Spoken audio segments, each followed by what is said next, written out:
day. I believe said he's managed to make it in, but not without his teammate, unfortunately. Playthrough, because unlike the desert zones we've seen before with a lot of hills, a lot of sort of in this zone, it's very flat, and if the zone pulls south, then it's very good for the high teams, but if it pulls north, you're gonna have so many materials in order to keep that high ground. Absolutely. Want to make sure you're in the best positions to be able to translate those positions into points. But what is the context? What are we watching for right now? Obviously it's top 8, but you can't really end up seeing that right now. Seti, Chapix, see it. The point's 95. They want to get to about 110 by the end of this game, but once again, it's just Seti with the clutch. If they get closer to 120 as well, that's going to be huge. A placement point ticking in, 96 for Seti overall right now. The Elims will be worth 3 each.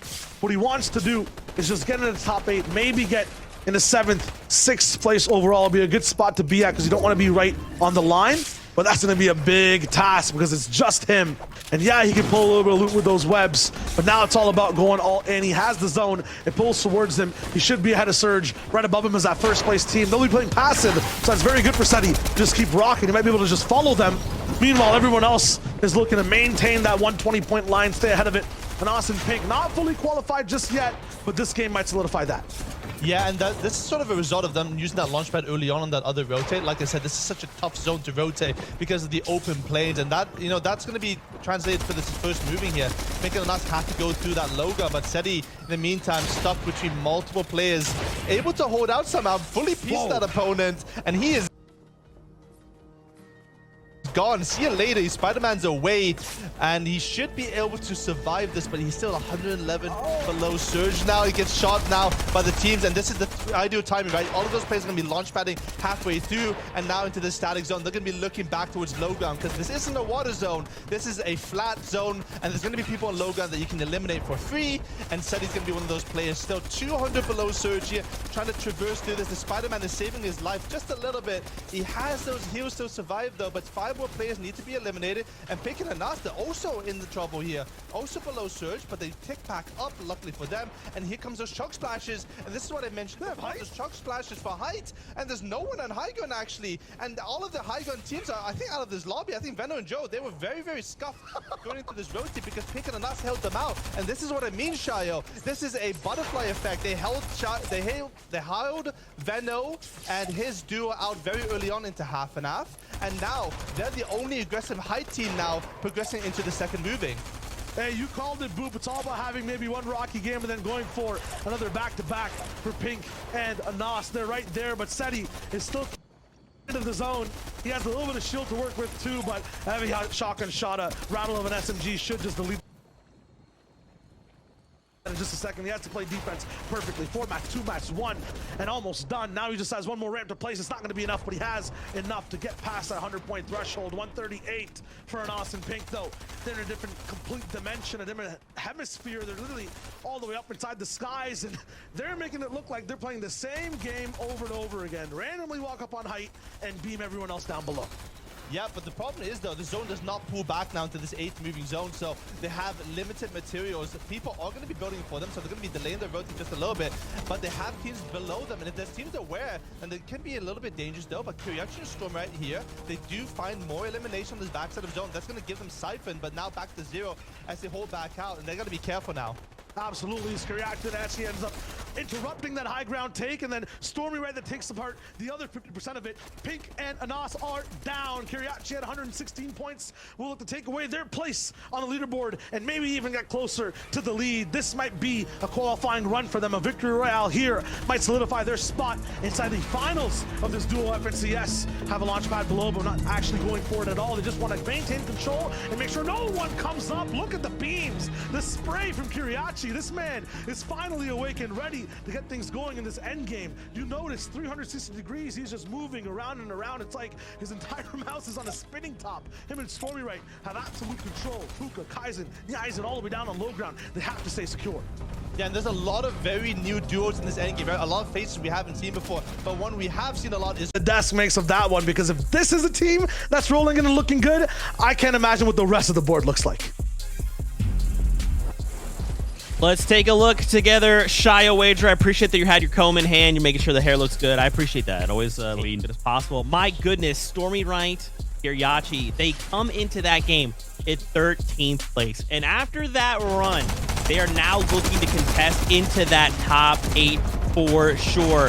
I mean, Levin, I'm not surprised by any means, but what I am happy to see is them finally having this game, because they are a duo that are capable of putting up performances like this, but it's not as consistent as it needs to be. Yeah, I feel like, you know, these guys, like we mentioned at the top of the show, they're sort of just taking the season as it goes along.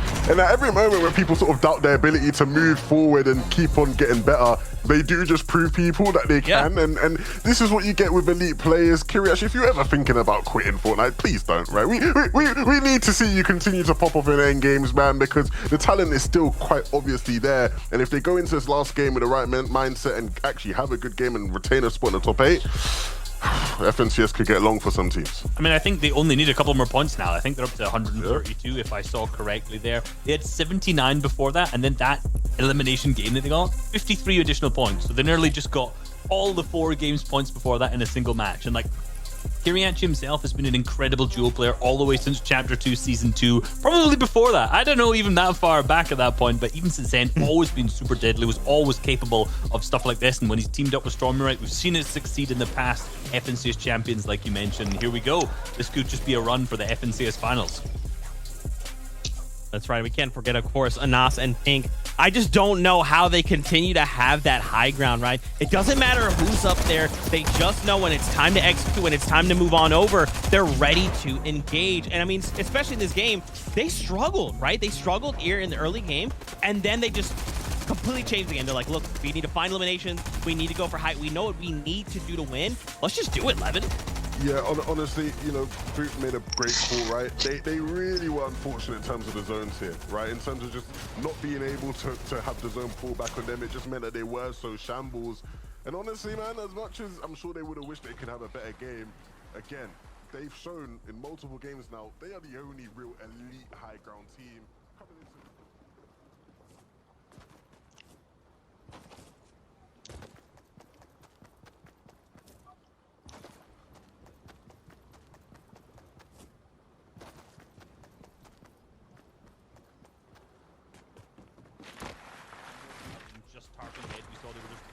Building basically in that wood to get ahead. If they looked down, they would have been able to probably pick up some elims there. Well, let's see how this affected the standings, friends. 1 game left to go. Remember, top 8 is what we're trying to hit. 120 is that threshold right now. So remember that as we go into the final game on the day. But right now, once again, Benji, Savage, they've taken over that #1 spot. That's great and all, but I want to turn your attention to that 6th place spot. From 13th place, now, Kiriachi, Stormyrite, they've broken in to the top 8, but remember, 120 is that cutoff. It's really not that much, right? That's a handful of eliminations. That's a difference in placement.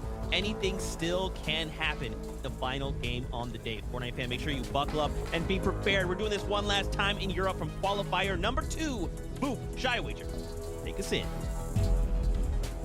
Zeke, Levin, Reese dropping off knowledge bombs like usual, and it's rightfully so. Right now, game 6, so close all the way towards that top 8 spot. Boop, one more chance for people to qualify. It's top 8 that they're going for, and this is the FNCS. Yeah, there's a few duos that are guaranteed qual. I think Benji and Savage being one of them, T-Chips as well. But that does not bode well for Kinzo and Deceptos, all the way down to 12th place now with 95 points. And if I was Benji and Savage, I'd probably be pushing towards them because you want to be eliminating another tilted team away from your draw spot. If you have another tilted team qualifying, then you have 3 people in that party, and it's going to be a mess. So I'm expecting a lot of aggression or spawning for Benji and Savage. Yeah, I'm expecting a lot of mess from start to finish in this game as well. I mean, we got Default and Link. Link 3rd place in that last game, 9th overall right now. He needs top 8. So many teams behind him as well. Who will be that team that qualifies? We'll find out right now in game number 6.